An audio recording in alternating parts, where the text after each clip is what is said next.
الخير يا شباب، صليتوا على رسول الله. طبعا هنا كثرت بعض الأشاعات حول المنتج اليمني والفواكه اليمنية أن فيها دود أو فيها بعض الأمراض، فنحن قلنا نجرب نجيب المنتج اليمني لنشوف هل ما ينشر في مواقع التواصل حقيقة أم تزوير الواقع.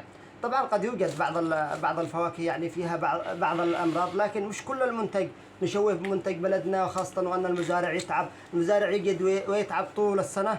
لهذا ليش نشوه بمنتج بلدنا؟ طبعا هذا الفواكه، هنا الفواكه اليمنية، هنا المانجو، هنا في العاصمة مسقط سلطنة عمان. جبنا اليوم كرتون مانجو نجرب هل ما يقال حقيقة أم لا. طبعا جربنا نحن هنا والشباب. طبعا هذه معنا أول قطعة مانجو. طبعا هذا يا شباب هنا المانجو، شوفوا ما شاء الله. هل فيه بعض الأمراض؟ ماشي، شوف كم قد أكلنا. شوف كم قد أكل الشباب.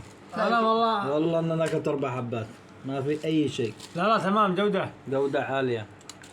طبعا ونحن هنا سنقطع أمامكم وأمام أمام مرآة ومسمع، يعني لنفند الأكاذيب التي وردت حول منتجنا.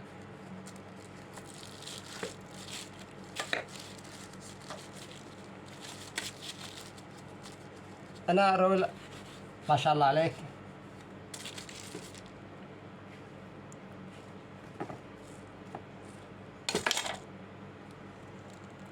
ما رأيك يا أخوان؟ والله إنه مانجو. ما رأيكم يا شباب بالمنتج؟ ما شاء الله طبعا ما هذا شاء الله على كيفك على كيفك مرة. هذا